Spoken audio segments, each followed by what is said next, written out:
Assalamualaikum warahmatullahi wabarakatuh. Kalau tuan pergi ke Batam, jangan lupa membawa air. Dari bunyi sambutan salam, sepertinya THR belum cair.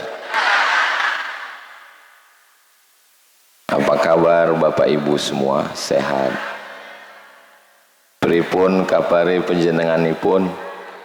Saya alhamdulillahi rabbil alamin. Allahumma sholli ala Sayyidina Muhammad wa ala ali Muhammad. Kula nek melo acara Habib jubahan, acara NU sarungan, nek acara Muhammadiyah celonoan. Ternyata kaedah itu tidak berlaku di GMC. Pengurus PMD, PDM semua sarungan. Masya Allah, tabarakallah. Terus Ustadz, saya tadi dari rumah sudah mau pakai sarung. Terus saya lihat penasehat PDM Ustadz Salim Basawat celonoan. Bapak Ibu yang dimuliakan Allah Subhanahu wa taala. Jadi yang mengikat kita itu adalah ukhuwah, sesuai dengan temanya, merajut ukhuwah.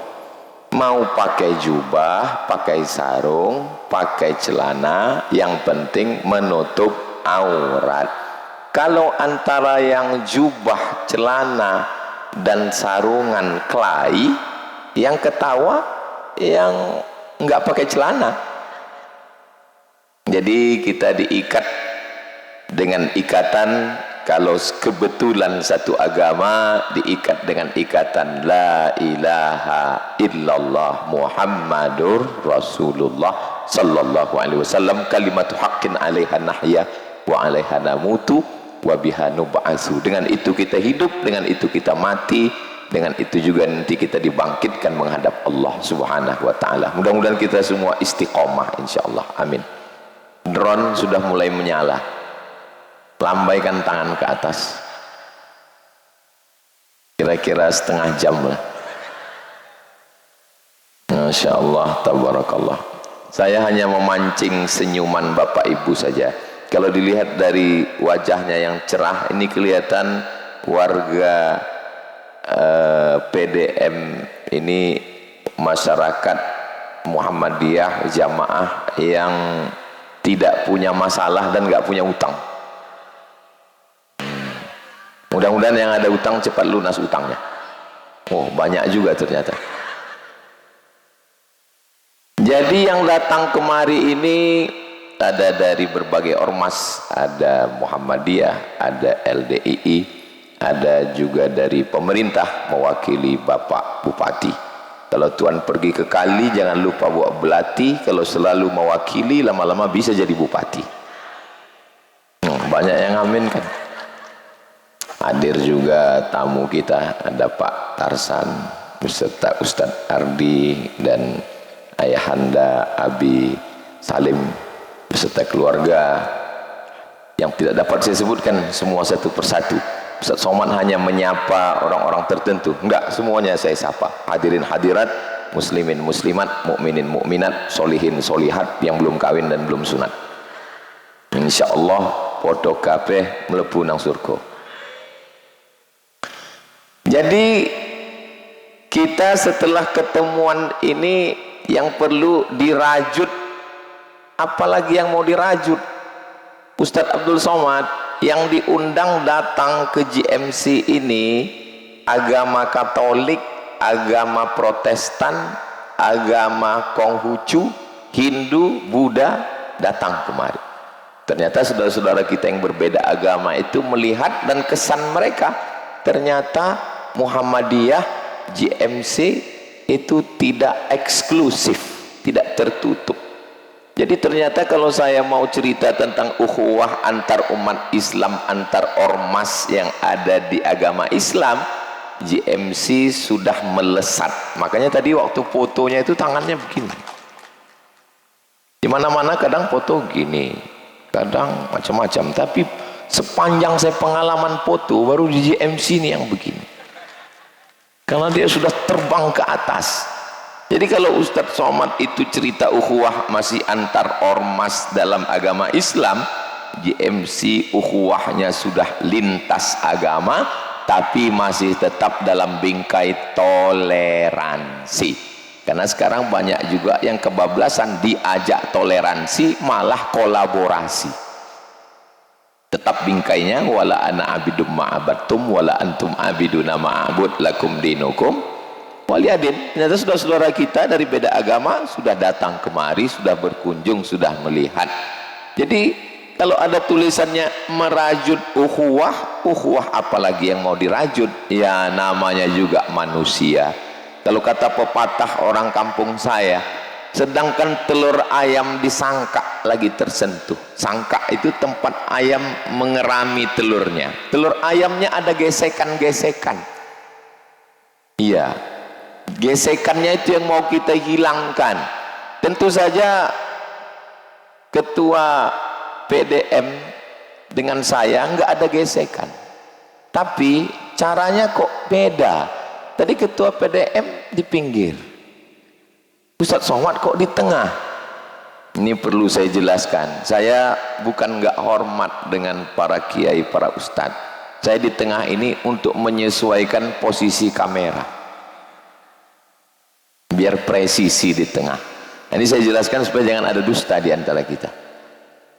Oh, nanti yang lain maklum, ini nanti akan diupload di channel GMC channel. Jangan lupa subscribe, like, share, and comment. Itu Ustadz Abdul Somad itu kenapa dia didahului? Kenapa? Karena tadi Profesor Abdul Malik, yang ini Abdul Somad. Sesama Abdul dilarang saling mendahului. Nah, ini memang yang namanya Sahibul Bait itu dulu. Nah, ini gesekan-gesekan yang ada itu kita hilangkan. Bagaimana cara menghilangkannya? In ja'akum fasiqun, kalau ada orang datang bawa berita macam-macam, fatabayyanu, klarifikasi. Ini mesti ada selalu klarifikasi. Saya insya Allah dalam setiap ceramah sekecil apapun problem itu selalu saya klarifikasi. Ini biasanya puspa, pengajian umum Sabtu pagi. Pak, ini kok berubah jadi puhpai, pengajian umum Wahad pagi.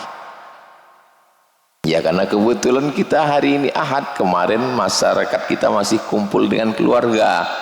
Ini biasanya pentasnya nggak di sini, pentasnya di depan sana. Ini kenapa dibuat pentas di sini? Ini karena memang request ibu-ibu. Karena kalau di sana bapak-bapak di depan, ibu-ibu di belakang. Mereka memang minta pentas di sini, barokah supaya segera pembebasan tanah. Karena walaupun bapak yang nyari uang, tapi yang megang, nah itu pada ngaku. Tapi yang dimuliakan Allah Subhanahu Wa Taala. Jadi kalau kita pegang sunnah Rasulullah Sallallahu Alaihi Wasallam ini, insya Allah kita bersaudara. Ustaz dari tadi ngomong GMC ini, kalau orang yang nggak ngerti dia dengar GMC ini kan merek mobil dari Jerman, Jombang Muhammadiyah Center. Memang kalau profesor yang ngasih nama itu namanya luar biasa. Jadi nama saya pun jangan-jangan berubah ini pulang dari sini. Bapak Ibu yang dimuliakan Allah Subhanahu Wa Taala, bagaimana mengikat ukhuwah sesama satu akidah ini? Yang pertama, idza laqitahu, kalau ketemu fasallim alaih, ucapkanlah salam. Saya sudah mendapat berapa salam? Protokol salam, qori salam, ketua PDM salam, kiai baca doa salam, Ustadz Somad sendiri salam. 5 kali 3 15. Assalamualaikum, selamat dirimu, selamat keluargamu, selamat anakmu, selamat istrimu, selamat duniamu, selamat hartamu, selamat jabatanmu, selamat akhiratmu. Warahmatullah, semoga engkau mendapatkan rahmat kasih sayang Allah. Wa barakatuh, barokah hidupmu, barokah hartamu, barokah anakmu, barokah keluargamu. Saya sudah dapat 15 kali pagi ini. Adapun yang sampai sekarang belum tidur karena balas dendam, nggak tidur-tidur, dia belum dapat apa-apa. Itulah kenapa orang yang nyambung silaturahim dia lebih banyak dapat 15 doa. Belum lagi tadi ketika ketemu dari mulai ujung sampai ke lokasi mendapatkan salam dari jamaah. Bapak Ibu yang dimuliakan Allah, mudah-mudahan kita istiqomah menebarkan afsyus salam, menebarkan salam ini insyaallah. Amin. Salam adalah asal agama kita. Nama agama kita ini Islam. Islam itu asalnya salam. Siapa itu orang Islam? Man salimal muslimun, selamat orang lain, min lisanihi, dari lisannya, wayadih, dari tangannya. Walaupun dia orang Islam, rajin sholat, rajin puasa, rajin zikir, kalau tidak selamat orang lain dari lisannya dan tangannya, maka dia belum dikatakan salam. Maka kita katakan Allah itu maha salam. Allahumma antas salam. Dan keselamatan itu datang dari Allah. Wa minkas salam. Dan akan kembali kepada Allah. Wa ilaika ya'udus salam. Hidupkan kami dengan penuh kedamaian. Fahayyina rabbana bis salam. Masukkan kami ke rumah yang tidak ada hiruk pikuk, perkelahian, konflik, di dalamnya penuh dengan kedamaian, keselamatan. Wa adkhilnal jannata daras salam.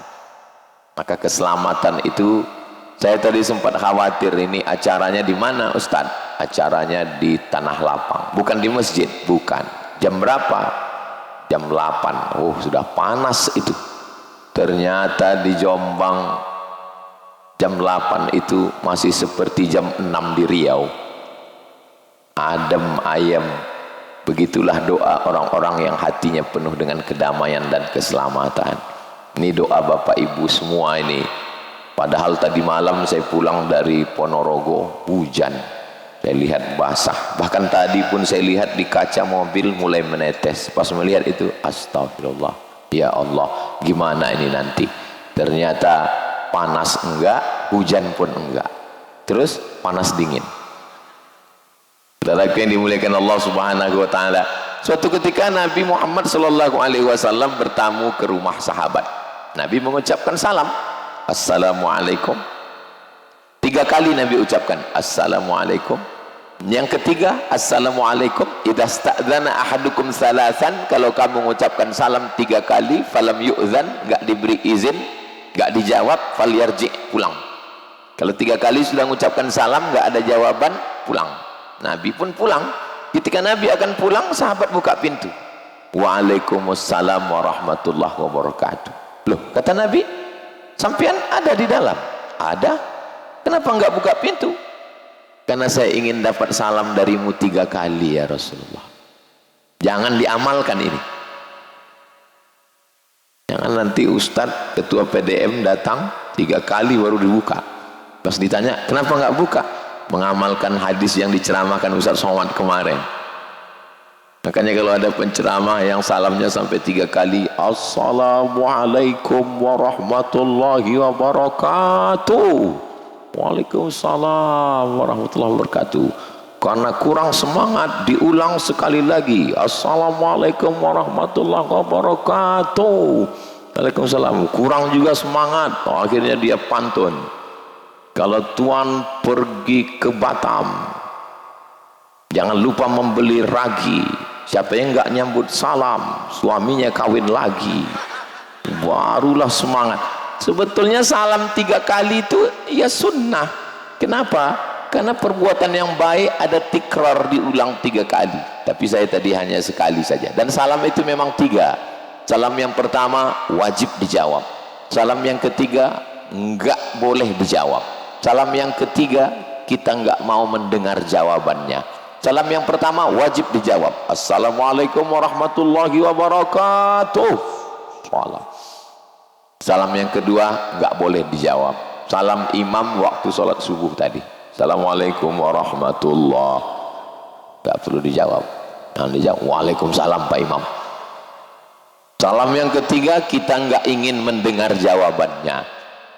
Saya pulang tadi malam, di jalan ada kubur, saya mengucapkan salam. Assalamualaikum ya ahlad diyar minal mu'minin wa inna insyaallah bikum lahiqun yarhamullahul mustaqdimina wal mustaakhirin nas'alullah lana walakumul afiyah. Panjang bacaannya Pak Ustaz. Iya. Tapi kenapa kami diajarkan pendek? Assalamualaikum ya ahlal kubur. Itu namanya salam efisiensi. Sebenarnya mereka itu menjawab salam kita, tapi kita tidak ingin mendengarkannya. Karena kalau sampai saya dengar tadi malam, nggak ceramah pagi ini. Mereka juga mengucapkan salam. Kita mengucapkan salam ke mereka supaya mereka selamat dari azab kubur. Assalamualaikum, keselamatan untuk kamu wahai penghuni kubur dari azab kubur. Wa inna insyaallahu bikum lahiqun, insyaallah kami akan menyusul kamu. Yarhamullahul mustaqdimina wal mustaakhirin, Allah merahmati yang meninggal duluan dan yang nyusul belakangan. Nas'alullah lana walakumul afiyah, Allah memberikan afiyah, kebaikan-kebaikan. Mudah-mudahan semua yang hadir ini mendapatkan kebaikan dunia akhirat insyaallah, amin. Setelah kita mengucapkan salam, afsus salam, at'imut ta'am. Yang pertama afsus salam, tebarkan salam. Yang kedua at'imut ta'am, berikan makan. Ini kelihatannya kebalik. Saya justru tadi masuk ta'amnya duluan. Di dalam tadi makanan, masya Allah, saya nggak tahu namanya, yang penting habis. Alhamdulillah sampai sekarang saya masalah makanan ini belum ada pantangan. Ada yang nanya, Ustaz sudah ada pantang? Satu pantang dekat lewat. Yang penting makanan ini kita jaga, mudah-mudahan makanan kita tidak menjadi racun bagi tubuh kita. Kenapa dulu nenek moyang kita makan santan, makan daging kambing, makan seafood tapi tetap sehat? Karena mereka bergerak, dia berjalan.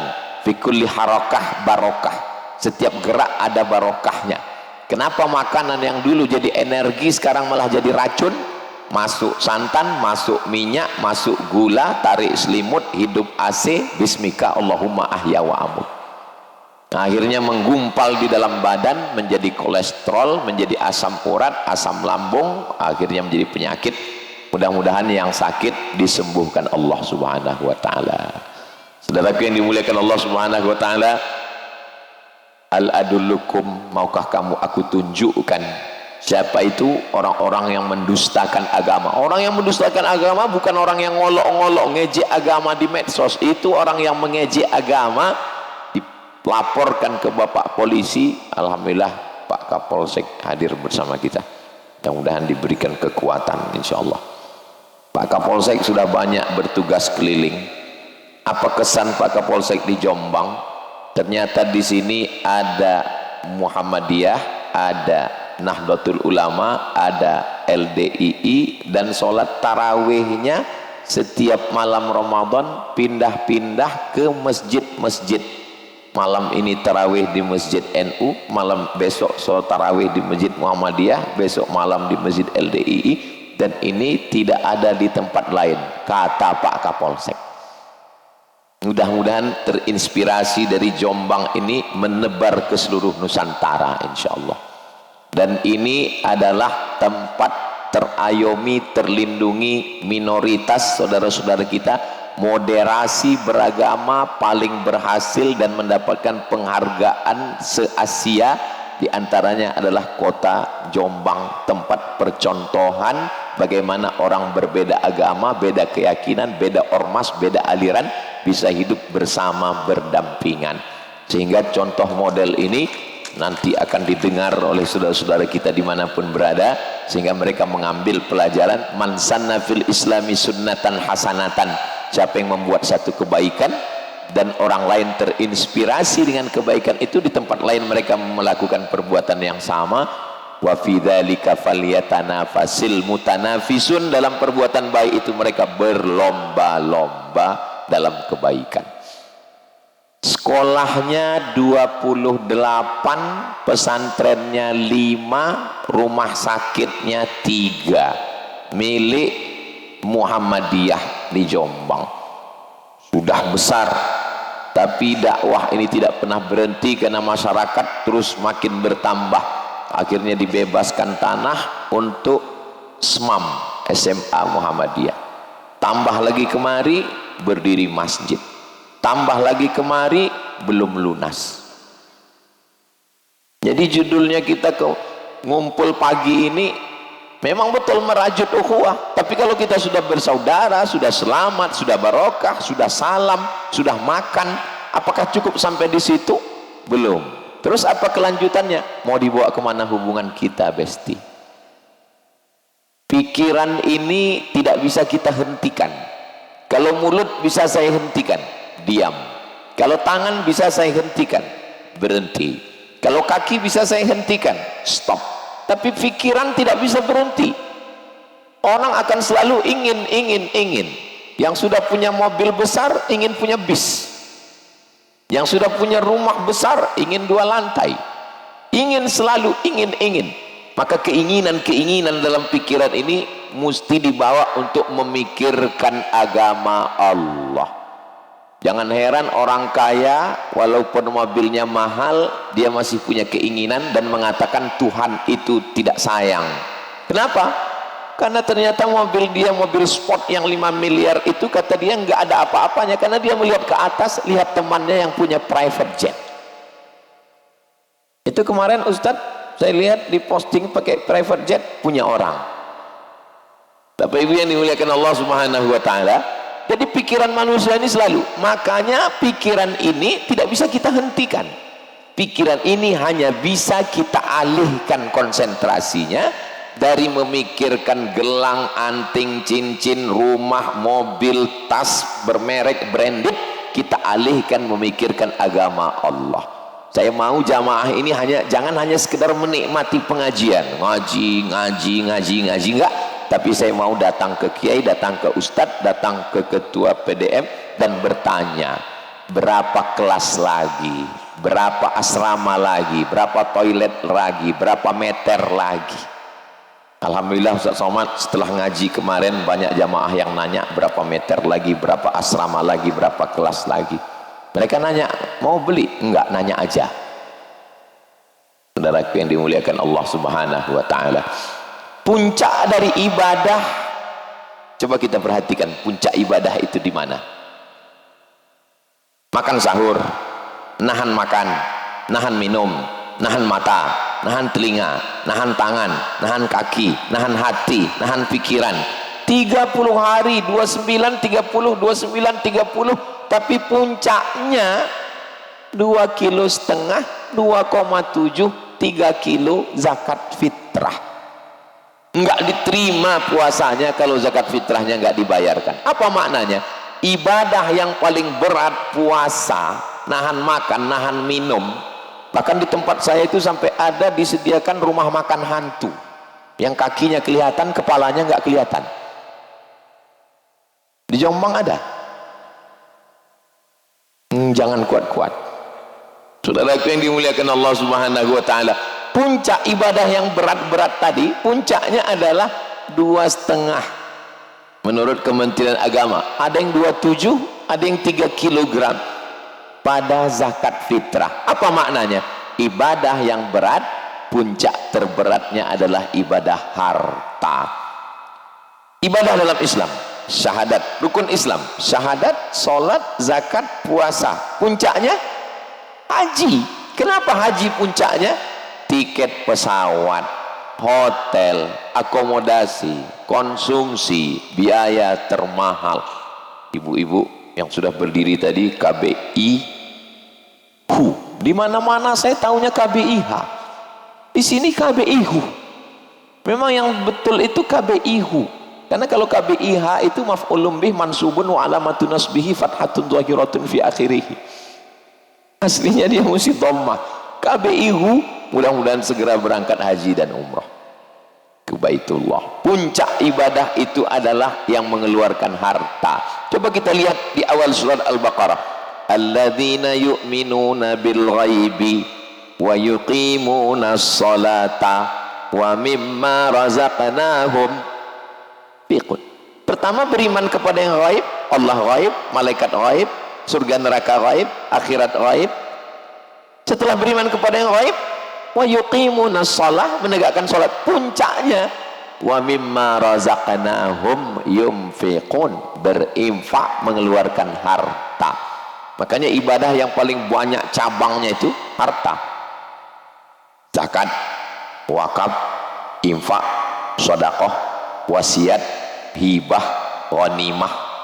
Yang paling tinggi zakat, karena zakat ini ada haulnya 1 tahun, ada nisabnya, batas minimalnya.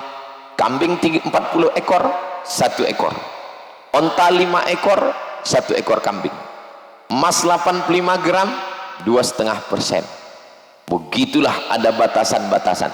Tapi ada yang nggak punya batasan. Inilah dia infak. Infak nggak ada batasan. Berapapun yang kita beri, berapapun yang kita punya, kita berikan. Nah, ini dah dia infak. Tapi ada yang sangat detail, mesti ada 4 rukun. Ada yang berwakaf, ada yang nerima wakaf, ada yang diwakafkan, ada ijab dan qabul.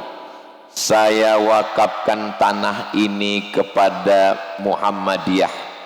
Muhammadiyah sebagai nazir pengelola wakaf, orang yang berwakaf, yang diwakafkan tanah.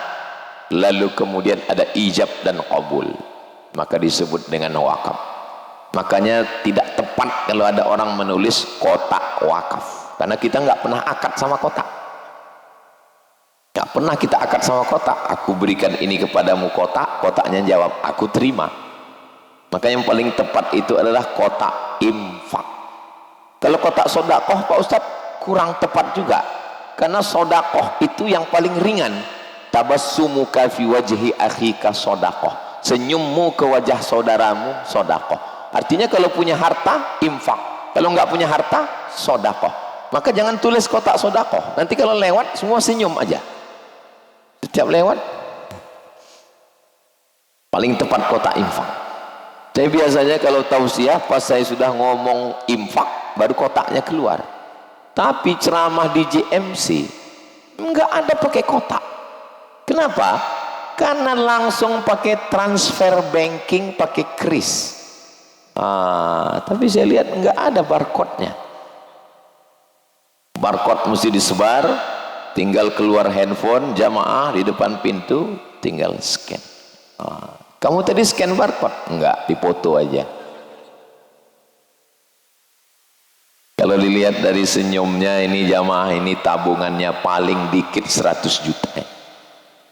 Dari bunyi aminnya sepertinya nggak yakin. Misal nih, misal, walaupun yang lebih banyak daripada itu insya Allah. Misalnya 100 juta, tiba-tiba scan pembebasan tanah JMC, lalu kemudian transferkan ke bank Anda. Transfer, ketik, habis ngetik, meleleh air mata. Teringat almarhumah ibu? Enggak. Ingat mati? Enggak. Terus kok nangis? Salah ketik.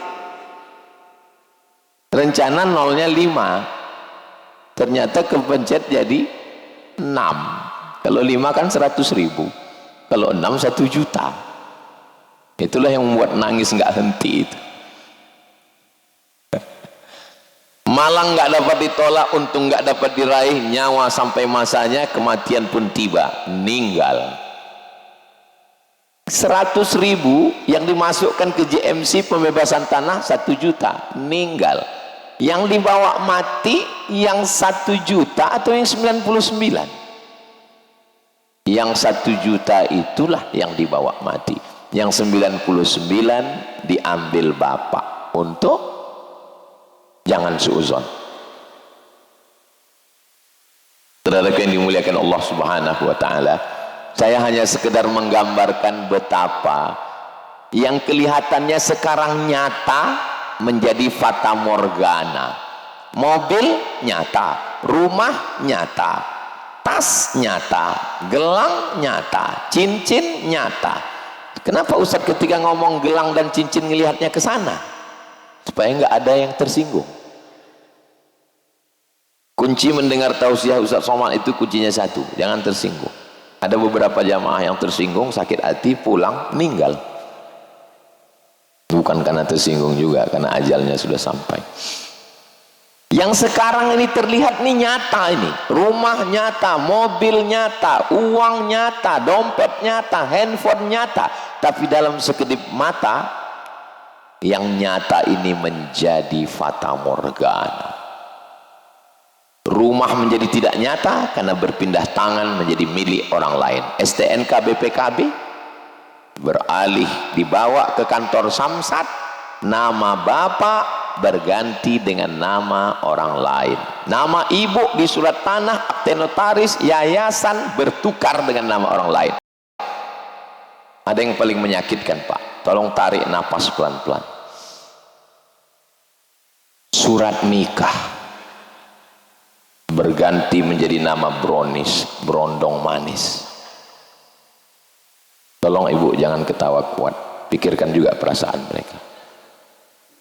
Saudara yang dimuliakan Allah Subhanahu wa taala. Suatu ketika ada seorang ulama sedang menunggu orang yang sakaratul maut. Kalau ada orang yang sakit mau nazak, disunnahkan kita untuk membimbing talqin. Satu orang, jangan rame-rame. La ilaha illallah. Hadisnya laqinu mautakum, talqinkan orang yang mau meninggal di antara kamu, la ilaha illallah. Yang paling indah membisikkan kalimat itu adalah anak kita yang dulu ketika dia lahir kita azankan ke telinganya. Kalau anak lagi pergi, istrilah yang membisikkan ke telinga. Boleh latihan Pak Ustadz? Boleh. Suami yang lambat sholat subuh boleh dicoba. Ibu pernah nyoba? Coba besok dengan suara yang lembut, nggak usah marah-marah, nggak usah teriak-teriak, ke telinga sebelah kanan, la ilaha illallah. Cepat bangun subuh. Ibu siap? Hati-hati Pak, mereka sudah siap. Khawatirnya kita bercanda, malaikat serius. Talqinkan ke telinganya, la ilaha illallah. Jadi ulama ini sedang menunggu orang sakit nazak mau sakaratul maut, la ilaha illallah. Ketika itu mereka masih pakai lilin. Ketika orang meninggal ini mengucapkan la ilaha illallah, meninggal, lilinnya langsung ditiup sama ulama ini. Mati, gelap. Lalu keluarganya ngomong, kenapa dipadamkan lilinnya? Kita gelap sekarang. Apa kata ulama? Tadi ketika dia hidup, lilin ini milik dia. Ketika dia meninggal dalam hitungan detik meninggal, maka lilin ini sudah menjadi milik ahli waris. Dan ahli waris belum semuanya izin lilin ini dipakai. Haram lilin ini kita pakai. Begitu cepatnya kepemilikan berpindah dalam hitungan detik. Semua harta benda surat-surat ini berpindah. Satu batang lilin tidak boleh dipakai karena lilin itu sudah menjadi tirkah harta warisan. Istri punya jatah di situ 1/4 kalau tidak ada anak, 1/8 kalau ada anak. Anak laki-laki lidzakari mithlu hazzil unsayain. Ayah dan ibu bisa mendapat as-sulus as-sudusu. Anak laki-laki, anak perempuan kalau satu orang dapat setengah, kalau dua orang dapat 2/3. Mereka punya hak di dalam lilin. Ulama nggak mau makai lilin yang hartanya masih berkongsi, dia padamkan. Ma'akal tafa'afnaita, makanan yang dimakan busuk, wa malabista fa'ablaita, yang dipakai lapuk, wa matasaddaqta fa'amdaita, yang diwakafkan untuk GMC, itulah yang akan kekal abadi sampai hari kiamat. Transferkan ke nomor rekening berikut ini. Ingat, malaikat maut sudah dekat. Saudara yang dimuliakan Allah Subhanahu wa taala. Terus kalau GMC ini besar, setahun 2 tahun ke depan ini menjadi pusat peradaban Islam, apa untungnya bagi Ustadz Abdul Somad? Saya mendapat amal jariah mengalir. Ibu sama bapak setuju? Kayaknya sepertinya nggak setuju. Enak sekali dia datang ceramah sekali dapat pahala mengalir. Kami yang berjuang ngaji puspa tiap Sabtu berdarah-darah, dia cuma sekali ceramah ngajak orang dapat pahala mengalir. Ya mau diapain lagi? Memang sudah begitu kata Nabi SAW, man dalla ala khairin falahu mithlu ajri fa'ilihi. Siapa yang menunjukkan kebaikan dia dapat pahalanya. Oh kalau gitu saya ngajak orang aja lah Pak Ustadz, nggak bersedekah. Jangan-jangan Ustadz Somad ini hanya nyuruh orang saja bersedekah, hanya nyuruh orang saja bersedekah. Saya setiap bulan dapat transferan dari YouTube channel Ustadz Abdul Somad Official. Jangan lupa subscribe, like, share, and comment. 120 juta satu bulan. Ustadz tahu dari mana? Saya dipanggil kantor pajak. Ustadz Abdul Somad, iya Pak, kami melihat, kami sudah pantau itu dari YouTube, satu bulan ada 120. Oh saya nggak tahu. Kok bisa Ustaz nggak tahu? Karena uangnya nggak pernah masuk ke rekening saya. Uangnya untuk beli beras, beli minyak, bayar listrik, bayar lampu, gaji guru. Ini mesti dipotong pajak Pak Ustaz. Ambil aja, orang bukan uang saya kata saya. Itu uang umat. Hati-hati, nanti bisa jadi jantung koroner, diabetes. Saya nggak pernah ambil. Kenapa Ustaz nggak ambil? Karena waktu buat channel itu dulu, saya katakan channel ini kita buat lillahi ta'ala, hasilnya untuk pondok billah. Saya nggak tahu bahwa hasilnya akan segitu. Kalau tahu segitu saya ambil. Kenapa Ustaz omongin di sini? Supaya jamaah yang di sini insya Allah nggak suuzon, tapi yang di medsos, kau Abdul Somad tidak perlu menjelaskan dirimu kepada musuh-musuhmu karena mereka tidak akan berubah. Sedangkan pencintamu tidak akan membencimu, hatersmu tidak akan mengasihimu. Perlu saya jelaskan karena ada masa mengambang yang terombang-ambing. Supaya apa juga? Supaya jangan sampai jamaah ini termakan isu karena kita di Jombang masih makan nasi. Jangan makan isu, nggak kenyang. Saudara yang dimuliakan Allah Subhanahu wa Ta'ala, memangnya ada yang memfitnah Ustaz? Ya, saya naik mobil difitnahnya, itu mobil Ustaz Somad itu dari duit YouTube itu. Kamu kok tahu suara knalpotnya? Tuk tuk tuk tuk. Saudara yang dimuliakan Allah Subhanahu wa Ta'ala, jadi ketika kita mati menghadap Allah, yang dimakan busuk. Makan pagi, makan siang, makan malam 2,5 on, 1 bulan 1 tahun 100 kilo. Saya walaupun kurus begini sudah membusukkan kalau setahun 100 kilo, umur 29. Hah? 29? Umur ini kan bukan masalah angka, masalah rasa. Saya lahir 1977, sekarang sudah 2026. Jadi saya ini jelita, jelang 50 tahun. Berarti 5 ton. 1 tahun 100, 50 tahun 5 ton yang beras sudah busuk. Kalau yang busuk dari kandang kambing kita siramkan ke tanaman, hijau merah menyala abangku. Tapi kalau yang 5 ton tadi kita siramkan ke cabai, mati layu langsung.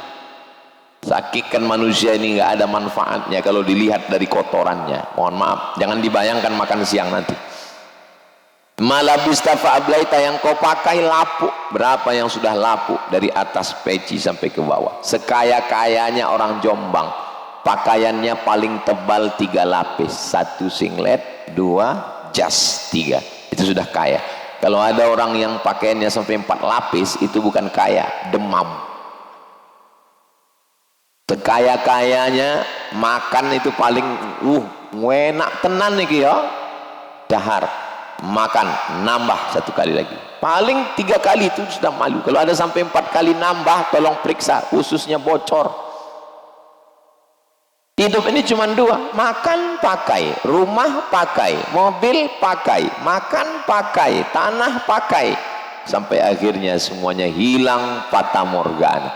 Mana malaikat maut, mana malaikat mungkar nakir, mana surga neraka, mana azab, enggak kelihatan, tapi dalam hitungan detik nyawa melayang, yang nyata menjadi tidak nyata, yang tidak nyata menjadi nyata. Makanya kalau ada yang nantang-nantang di internet itu, mana Tuhan? nggak usah diladeni, diam aja. Nanti setelah dia mati baru kita udah ngelihat. Sekarang di internet pada nantang-nantang, mana itu Tuhan, mana surga, mana neraka. Ghaib itu adalah keimanan kepada Allah Subhanahu wa taala. Sampai masanya nanti Allah akan tunjukkan kepadamu. Makanya surat itu dibaca setiap subuh Jumat. Rabbana, ya Tuhan kami, sami'na, absarna, mata kami sudah melihat azab, wa sami'na, telinga kami sudah mendengar azab, farji'na, kembalikan kami lagi ke dunia, farji'na, kembalikan kami lagi ke dunia, na'mal salihan, kami ingin beramal soleh, inna muqinun, kami yakin seyakin-yakinnya. Tapi hari itu penyesalan tak lagi bermakna. Beruntunglah mereka. Tanah ini bukan tanah wakaf yang diberikan orang. Tanah ini dibeli oleh jamaah. Setelah itu kemudian diwakafkan. Itulah yang akan menolong di hadapan Allah Subhanahu wa taala. Tanah yang sudah diwakafkan 3. La yuhabu, tidak bisa dihibahkan. Wala yurasu, tidak bisa diwariskan. Wala yuba'u, tidak bisa diperjualbelikan. Jadi sekarang banyak juga konflik bermasalah tanah wakaf ini. Sampai ada di internet viral beberapa waktu yang lalu, masjid dijual. Oh, masjid kok dijual? Ternyata tanahnya kakeknya dulu mewakafkan, bapaknya masih baik, cucunya Fir'aun. Kakek mewakafkan tanah, diterima sama pengurus. Bapaknya masih baik, nggak minta. Pas giliran cucunya, dia pegang surat, dia datang ke pengurus, dia bilang ini tanahnya tanah saya mau jual. Kata jamaah, ini masjidnya masjid kaum muslimin, ambil aja masjidnya, saya mau ngambil tanahnya. Akhirnya muncullah tanah masjid dijual. Makanya kita tidak ragu lagi. Kenapa? Karena tanah wakaf Muhammadiyah. Silakan tulis di Google, berapakah tanah wakaf Muhammadiyah? Ustaz sudah tulis? Sudah saya tulis. Google, berapakah tanah wakaf Muhammadiyah? 21.000 hektar, sama dengan satu kota Padang Panjang Sumatera Barat. 23.000 tanah wakaf Muhammadiyah dalam dan luar negeri suruh 21.000, jadi hampir satu kota. Dan insya Allah ditambah lagi dengan yang di GMC ini nanti insya Allah, sejauh mata memandang akan menjadi tanah wakaf insya Allah. Saudara yang dimuliakan Allah Subhanahu wa taala, ketika kita mati menghadap Allah Subhanahu wa taala, habislah semuanya. Enggak ada orang Islam meninggal pakai baju kebesaran. Waktu masih hidup pakai baju kebesaran. Kenapa disebut kebesaran? Memang ukurannya XL. Begitu meninggal digulung pakai kain kafan. Saya sudah banyak melihat pemakaman pejabat, orang kaya, semuanya meninggal. Orang kaya mati, orang miskin lebih cepat. Apalagi BPJS, pejabat mati, polisi jangan kuat-kuat, jaga juga perasaan Pak Edi, Ustadz, astagfirullahaladzim. Bapak Ibu yang dimuliakan Allah Subhanahu wa taala, sampai masanya kita akan menghadap Allah. Dan orang mati itu nggak ada tahu, nggak ada orang mati itu tahu kapan dia mati. Wa tadri nafsum madza taksibu ghada, surat Luqman di akhir ujung. Nggak ada yang tahu kapan terjadi. Makanya ada yang meninggal pada saat khutbah, ada yang meninggal pada saat sujud. Mudah-mudahan kita meninggal pada saat di waktu terbaik. Apa amal orang paling baik, paling dia suka, di saat itulah dia akan meninggal. Doakan supaya Ustadz Somad mati husnul khatimah.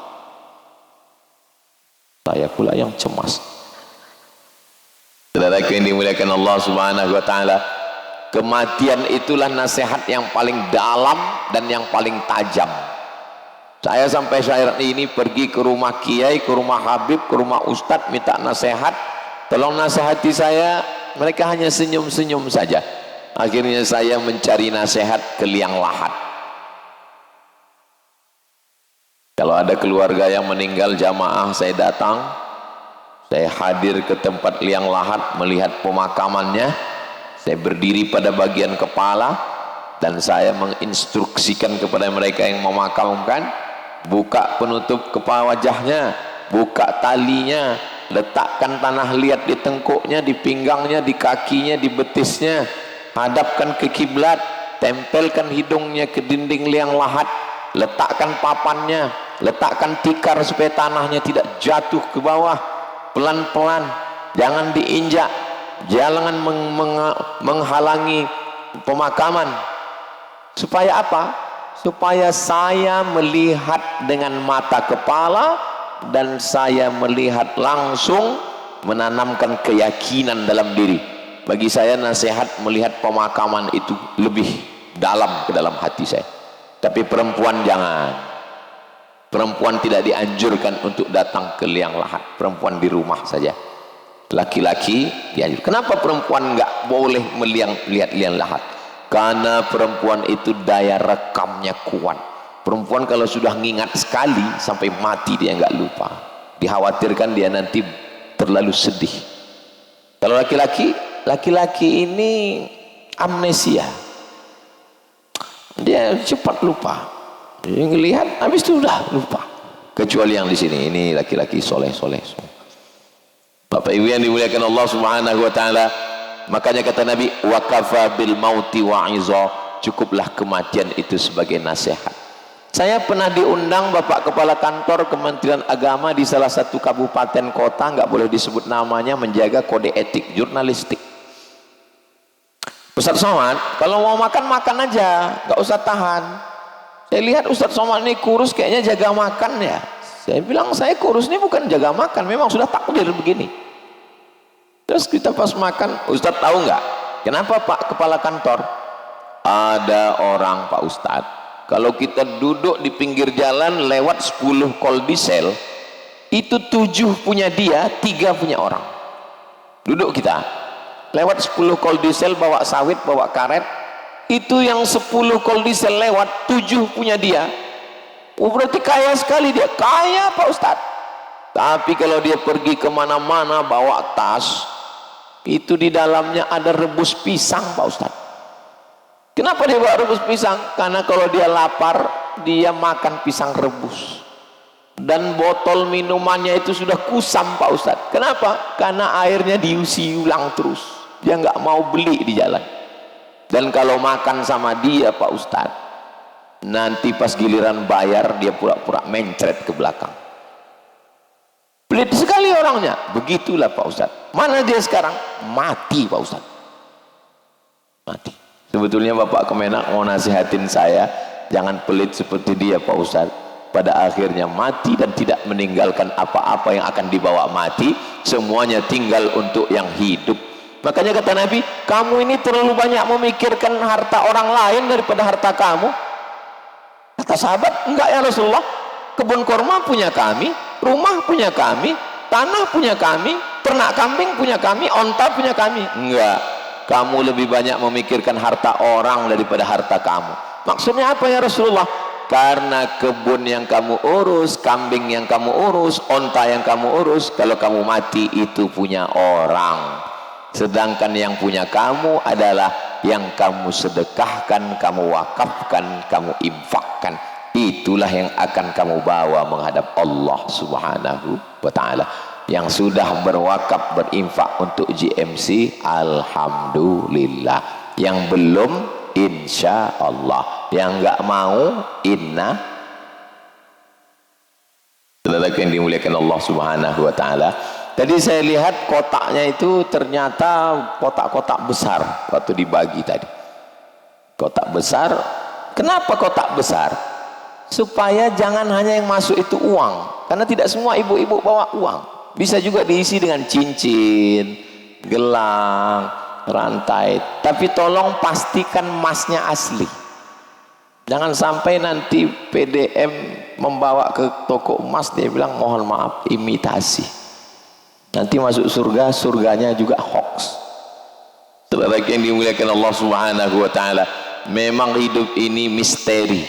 Begitu berakhir nafas terakhir, nafas cuma dua, sekali tarik sekali hembus, sekali tarik sekali hembus, cuma dua. Makanya bunyi kalimatnya menghembuskan nafas terakhir, karena setelah dihembus nggak narik lagi. Maka yakinkan setelah berhembus itu masih bisa ditarik. Menghembuskan nafas terakhir. Itulah kenapa orang meninggal itu matanya terbuka. Kenapa? Karena saat dia menghembuskan, ruhnya keluar dan dia lihat ruh itu keluar.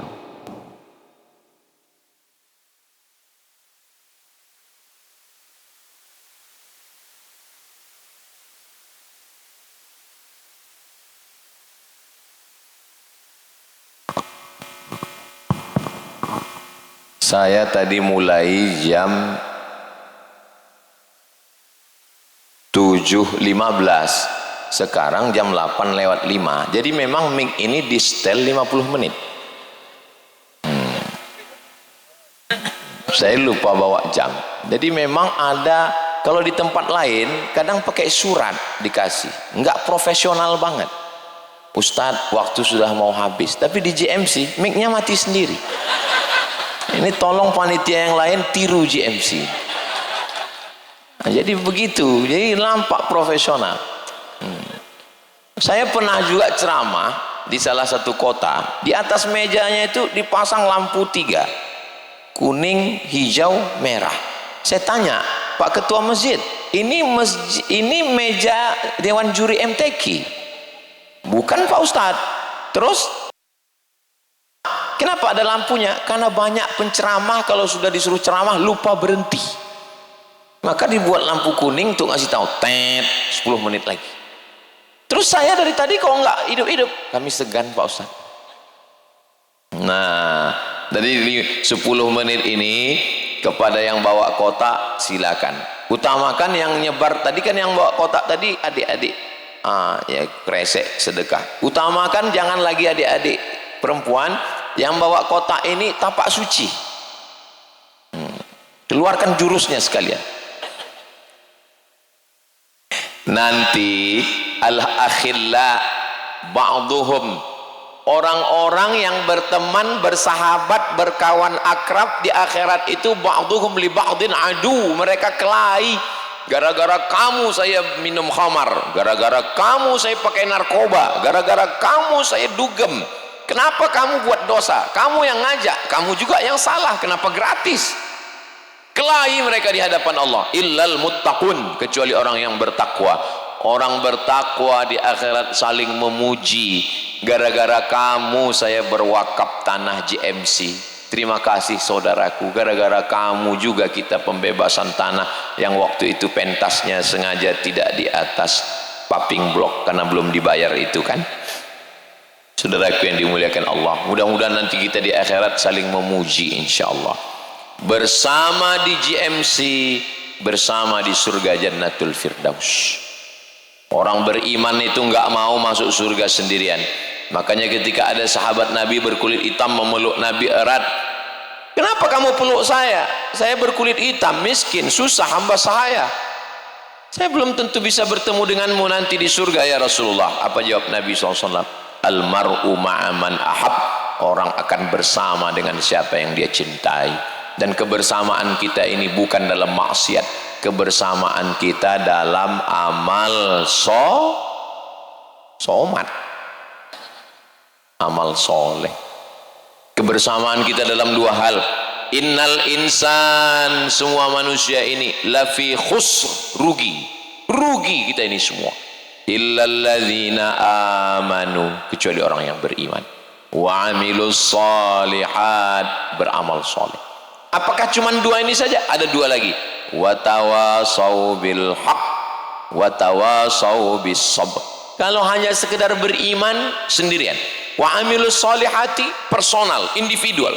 Tapi kalau sudah ngajak orang lain, watawasau bil haq, saling menasehati tentang kebenaran, bahwa kematian itu benar, bahwa kita nanti akan menghadap Allah benar. Watawasau bis sabr, sabar. Sabar itu ketika terkena tsunami, sabar itu ketika terkena musibah, sabar ketika sakit, sabar ketika mati. Itu sabar level sabar untuk enggak beli mobil demi untuk beli tanah, itu kesabaran paling tinggi. Sabar untuk enggak beli baju baru demi untuk beli baju anak yatim. Terus Ustaz Somad kemarin beli baju baru, beli mereknya Casio, dikasih orang.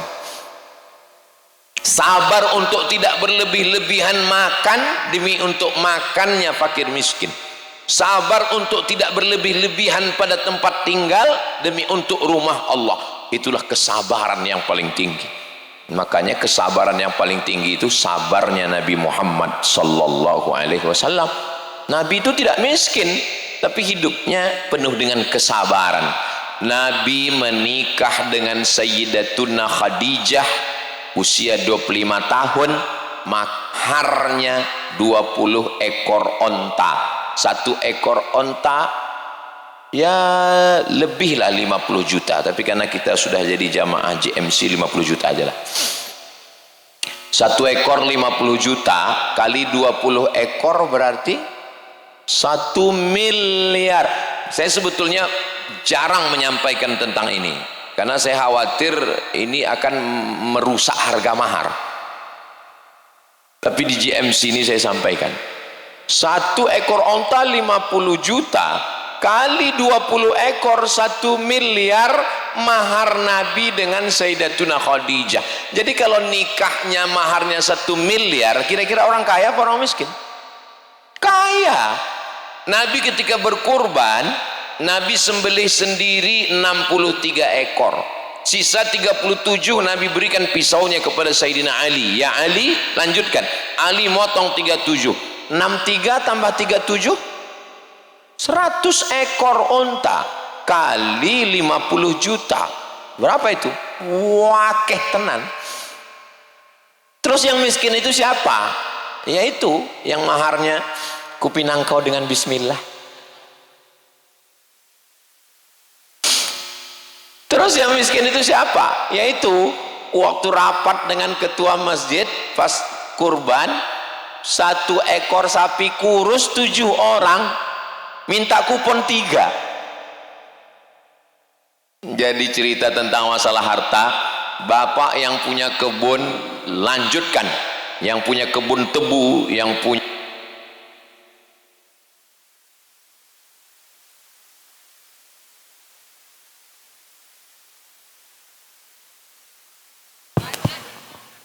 kalau Tuhan pergi ke Mekah jangan lupa membawa teman. Sudah lama saya tausiah, GMC lah yang punya banyak mic cadangan. Kadang saking banyaknya tempat ceramah kita lupa kalau ditanya jamaah, Ustaz ingat nggak dulu ke masjid kami? Di mana ya? Tapi di GMC ini saya pasti ingat. Kenapa? Mic-nya setiap mati ada pengganti. Insyaallah tabarakallah. Saudara yang dimuliakan Allah Subhanahu wa taala, ini cara Allah supaya kita bisa tersenyum dan bahagia. Ada saja cara Allah supaya kita bisa saling, ditambah mic lagi. Ini bisa batal saya pergi ke Kencong. Bapak Ibu yang dimuliakan Allah Subhanahu wa taala, pesan yang ingin disampaikan ada 3. Yang pertama, kita rajut ukhuwah, siap jaga persaudaraan. Yang kedua adalah kita kuatkan iman sesama kita kepada Allah Subhanahu wa taala, siap jaga iman. Yang ketiga adalah tempat menjaga iman. GMC akan menjadi pusat peradaban menjaga iman. Anak-anak kita ini dirusak oleh narkoba, sabu-sabu, lem kambing, mabuk pertamak, sampai yang nggak terpikirkan lagi. Belum lagi sosial medianya, dari mulai Instagram, Telegram, miligram, kilogram. Belum lagi LGBT-nya, punya grup-grup, na'udzubillah, na'udzubillah, game online-nya, PlayStation-nya. Sampai sahabat saya ngajar di salah satu sekolah, razia bawa keranjang, handphone anak-anak, handphonenya kumpul semua, dicek semua handphone anak-anak satu-satu, SMP, SMA, SMP, SMA. Yang parah panggil bapaknya, bapak besok datang. Mohon maaf nggak bisa, yang bisa ibu datang. Ibu, anak ibu ini kurang pengawalan, kurang pengawasan, kurang perhatian, ini handphonenya Setelah sahabat saya guru ini ngamuk-ngamuk, selesai itu ibunya ngomong, mohon maaf Pak Ustadz, itu handphone suami saya. Ternyata handphone ini bukan cuma kenakalan anak-anak, tapi juga kenakalan. Jangan kuat-kuat. Jadi fitnah akhir zaman ini luar biasa. Makanya doa kita sebelum salam, Allahumma inni a'udzubika min adzabi jahannam wa min adzabil qabri wa min fitnatil mahya wal mamat wa min syarri fitnatil masihid dajjal. Di mana kita bisa jaga? Betul memang ukhuwah, betul iman, tapi yang ketiga ini tempat menjaga iman. Saya yakin dan percaya JMC Jombang Muhammadiyah Center akan menjadi tempat menjaga iman anak-anak kita sampai hari kiamat nanti insyaallah. Itulah yang saya dapat sampaikan pada kesempatan yang baik dan mulia. Banyak kata-kata saya menyinggung perasaan tidak berkenan, kurang adab, kurang sopan, kurang santun, kurang toto kromo. Maukah Bapak Ibu memaafkan saya? Akhirnya saya tutup dengan pantun penutup. Menangkap puyuh di Bukit Selasih. Thank you dan terima kasih. Jangan tepuk tangan dulu, masih ada pantun lagi. Madiun lemah teles, matur nuwun Gusti Allah sing bales. Minal aidin wal faizin, mohon maaf lahir dan batin. Taqabbalallahu minna wa minkum sholihal amal. Wassalamualaikum warahmatullahi wabarakatuh. Waalaikumsalam warahmatullahi wabarakatuh. Alhamdulillah tuntas sudah seluruh rangkaian acara kita. Minal aidin wal faizin, mohon maaf lahir dan batin. Tentunya lebaran